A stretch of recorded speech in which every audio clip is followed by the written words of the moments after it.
வணக்கம். இலங்கை செய்திகளுடன் நான் ரோஷன். விரிவான செய்திகளுக்கு முன் தலைப்புச் செய்திகள்.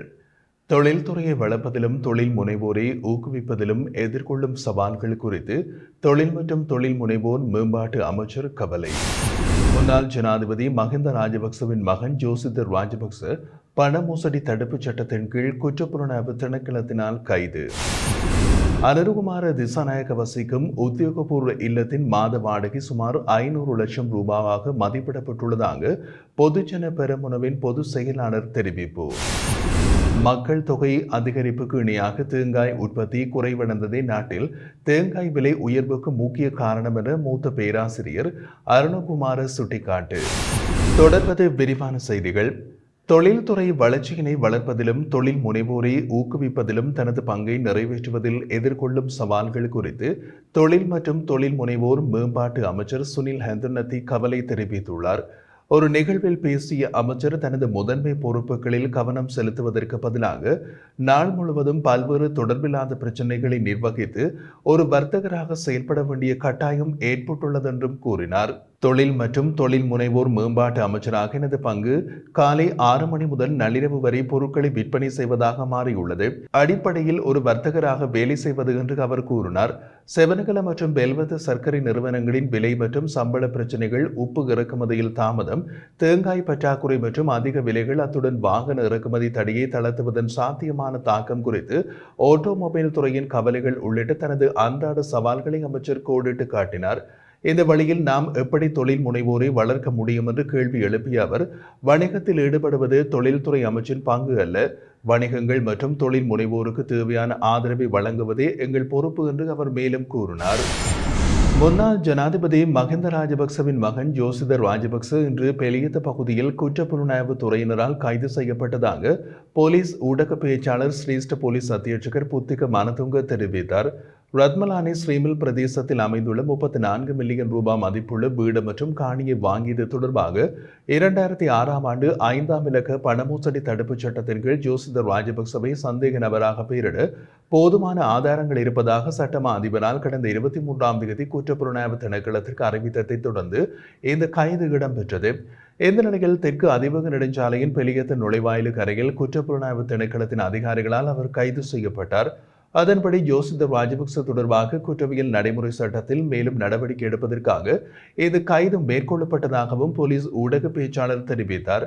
தற்போது தொடரப்பட்டுள்ள இந்த காணி வழக்கின் பிரதான சந்தேக நபர் ஜோசித ராஜபக்சவின் பாட்டியான டெய்சி ஃபாரஸ்ட் என தெரிவிக்கப்படுகின்றது. இதேவேளை கதிர்காம பகுதியில் உள்ள ஒரு காணியின் உரிமை குறித்து ஜனவரி 3ஆம் தேதி ஜோசித ராஜபக்ச குற்றப்புலனாய்வு திணைக்களத்தில் வாக்குமூலம் அளித்திருந்தமை குறிப்பிடத்தக்கது. ஜனாதிபதி அனுருகுமார திசாநாயக்க வசிக்கும் உத்தியோகபூர்வ இல்லத்தின் மாத வாடகை சுமார் 500 லட்சம் ரூபாவாக மதிப்பிடப்பட்டுள்ளதாக பொதுஜன பெரமுனவின் பொதுச் செயலாளர் சாகர காரியவசம் தெரிவித்தார். முன்னாள் ஜனாதிபதி மஹிந்த ராஜபக்ச தங்கியுள்ள வீட்டின் வாடகை தொடர்பான மதிப்பீட்டில் இந்த தகவல் வெளியானதாக அவர் குறிப்பிட்டார். இதன் அடிப்படையில் ஜனாதிபதி தனது இல்லத்திற்காக மக்கள் செலுத்தும் வரி பணத்தில் இருந்து மாதத்திற்கு சுமார் 500 லட்சம் ரூபாவை செலவிடுவதாக சாகர காரியவச குற்றம் சுமத்தியுள்ளார். மேலும் மக்கள் எதிர்கொள்ளும் அரிசி, தேங்காய் மற்றும் உப்பு குறைவுகளை அரசாங்கம் விரைவாக தீர்க்க வேண்டும் என்றும் அவர் கோரிக்கை விடுத்தார். அரிசி பூனைகளுக்கும் நாய்களுக்கும் உணவாக பயன்படுத்தப்படுவதால் தீர்ந்து விட்டதாகவும், தேங்காய் சம்பல் தயாரிக்கப்படுவதால் தேங்காய் இல்லை என்றும் பொய்யான தகவல்களை அரசாங்கம் பரப்புவதாகவும், அத்தகைய தவறான கதைகளை விளம்பரம் செய்வதை நிறுத்த வேண்டும் என்றும் அவர் வலியுறுத்தினார். வெளிநாடுகளுக்கு செல்ல சட்டவிரோத நிறுவனங்களுக்கு பணம் வழங்கும் சம்பவங்கள் அதிகரித்துள்ளதாக வெளிநாட்டு வேலைவாய்ப்பு பணியகம் தெரிவிக்கின்றது. கடந்த 2023ஆம் ஆண்டோடு ஒப்பிடும்போது 2024ஆம் ஆண்டில் குறித்த சம்பவங்கள் 27% அதிகரித்துள்ளதாக வெளிநாட்டு வேலைவாய்ப்பு பணியகத்தின் பிரதி பொது முகாமையாளர் காமினி செனரத் யாப்பா தெரிவித்துள்ளார். இது தொடர்பாக அவர் மேலும் தெரிவிக்கையில் 2023ஆம் ஆண்டில் 3675 முறைப்பாடுகள் பதிவாகியிருந்த நிலையில் 2024ஆம் ஆண்டில் இது 4658 முறைப்பாடுகளாக உயர்ந்துள்ளது. இதனைத் தொடர்ந்து 2024ஆம் ஆண்டில் 15 சுற்றிவளைப்புகள் நடத்தப்பட்டதன் மூலம் 132 பேர் கைது செய்யப்பட்டனர். மேலும் உரிமம் பெற்ற 14 நிறுவனங்களின் உரிமையாளர்களும் கைது செய்யப்பட்டு நீதிமன்ற நடவடிக்கைக்கு உட்படுத்தப்பட்டுள்ளனர் என்றார். மேலும் 2023ஆம் ஆண்டில் 182 வழக்குகள் மட்டுமே நீதிமன்றங்களில் தொடரப்பட்ட நிலையில் கடந்த 2024ஆம் ஆண்டில் 900 வழக்குகள் நீதிமன்றங்களில் தாக்கல் செய்யப்பட்டுள்ளது என்றும் பிரதி பொது முகாமையாளர் தெரிவித்திருந்தார். கடல் தொழில் நீரியல் மற்றும் கடல் வளங்கள் அமைச்சர் ராமலிங்கம் சந்திரசேகருக்கும் மாலைதீவு உயர்ஸ்தானிகர் மசூத் இமாத்துக்கும் இடையில் சந்திப்பு ஒன்று இடம்பெற்றுள்ளது. இந்த சந்திப்பின் போது இரு நாடுகளுக்குமான கடல் தொழில்துறை ஒத்துழைப்பை மேம்படுத்துவது குறித்து விவாதம் நடைபெற்றதோடு மீன்வளத்தில் கூட்டு முயற்சிகளை ஊக்குவிப்பதுடன் மாலைதீவில் பரவலாக பின்பற்றப்படும் நிலையான மீன்பிடி முறையான போல் அண்ட் லைன் முறைகள் குறித்து இலங்கை மீனவர்களுக்கு பயிற்சி திட்டத்தை அறிமுகப்படுத்துவது குறித்து முக்கியமாக பேசப்பட்டது. இந்த திட்டம் இலங்கை மீனவர்களுக்கு மட்டுமின்றி மாலைதீவில் மீனவர்களின் பற்றாக்குறையை தீர்க்கவும் உதவும் என்று உயர்ஸ்தானிகர் மசூத் இமாத் குறிப்பிட்டார். மேலும் மாலைதீவில் பல துறைகளில் பணியாற்றும் 17,000 இலங்கையர்களின் முக்கிய பங்களிப்பை பாராட்டிய அவர் இது இரு நாடுகளுக்கும் இடையிலான உறவின் வலிமையினை பிரதிபலிப்பதாகவும் கூறினார். இதற்கிடையில் மாலைதீவு கடற்பரப்பில் மீன்பிடி நடவடிக்கையில் ஈடுபடாத 2 இலங்கை மீனவ படகுகள் சமீபத்தில் தடுத்து வைக்கப்பட்ட விவகாரம் குறித்து அமைச்சர் சந்திரசேகர் உயர்ஸ்தானிகரின் கவனத்திற்கு கொண்டு வந்தார். இதுபோன்ற சம்பவங்களில் மாலைதீவு அதிகாரிகள் புரிந்துணர்வுடன் மறுபரிசீலனை செய்ய வேண்டும் என்றும் மீன்பிடித்தல் அது அங்கீகரிக்கப்படாத நடவடிக்கையில் ஈடுபட்டவர்களுக்கு எதிரான நடவடிக்கைகளில் எந்தவிதமான ஆட்சேபனை இல்லை என்றும் அவர் தெரிவித்தார். ஐக்கிய மக்கள் சக்தியின் தலைவர் சஜித் பிரேமதாச இம்தியாஸ் பாக்கீர் மாக்கார் சமர்ப்பித்த 12 பரிந்துரைகள் மற்றும் முன்மொழிவுகளை செயல்படுத்த 3 பேர் கொண்ட குழுவை நியமித்துள்ளார் என அந்த கட்சியின் தேசிய அமைப்பாளர் திசா அத்தநாயக்க தெரிவித்தார். வார இறுதி சிங்கள நாளிதழ் ஒன்றுக்கு கருத்து தெரிவித்த போது அவர் இதனை தெரிவித்திருந்தார். கட்சியின் பொது கட்டமைப்பின் அடிப்படையில் பணிகளை முன்னெடுத்து தகுதியான திட்டங்கள் மற்றும் இம்தியாஸ் பாக்கீர் மாக்கார் முன்மொழிந்த பரிந்துரைகளை செயல்படுத்த இந்த குழு நியமிக்கப்பட்டதாகவும் அவர் கூறினார். இந்த குழுவில் ஐக்கிய மக்கள் சக்தியின் பொதுச் செயலாளர் ரஞ்சித் மத்தும பண்டாரு, தேசிய அமைப்பாளர் திசா அத்தநாயக்க மற்றும் கட்சியின் தவிசாளர் இம்தியாஸ் பாக்கீர் மாக்கார் ஆகியோர் உள்ளடங்குவதாக அவர் குறிப்பிட்டிருந்தார்.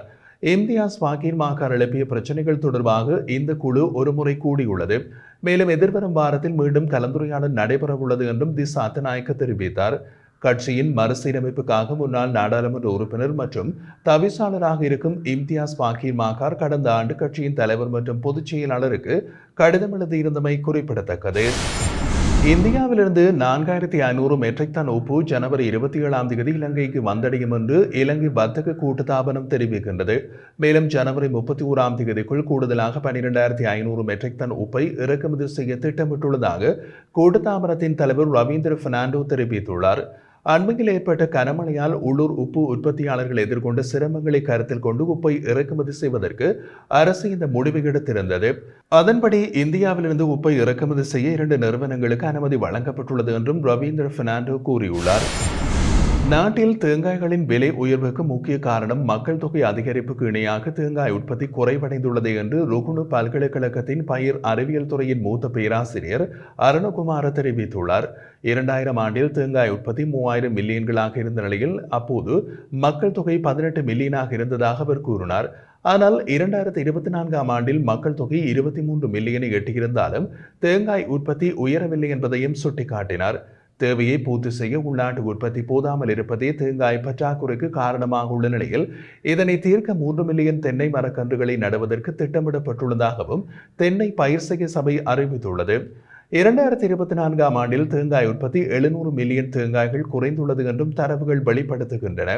கடந்த 4 ஆண்டுகளில் வருடாந்த தேங்காய் உற்பத்தி 2020ஆம் ஆண்டில் 2792 மில்லியன் தேங்காய்களாகவும் 2021ஆம் ஆண்டில் 3120 மில்லியன் தேங்காய்களாகவும் 2022இல் 3391 மில்லியன் தேங்காய்களாகவும் 2023இல் 2682 தேங்காய்களாகவும் பதிவாகியுள்ளது.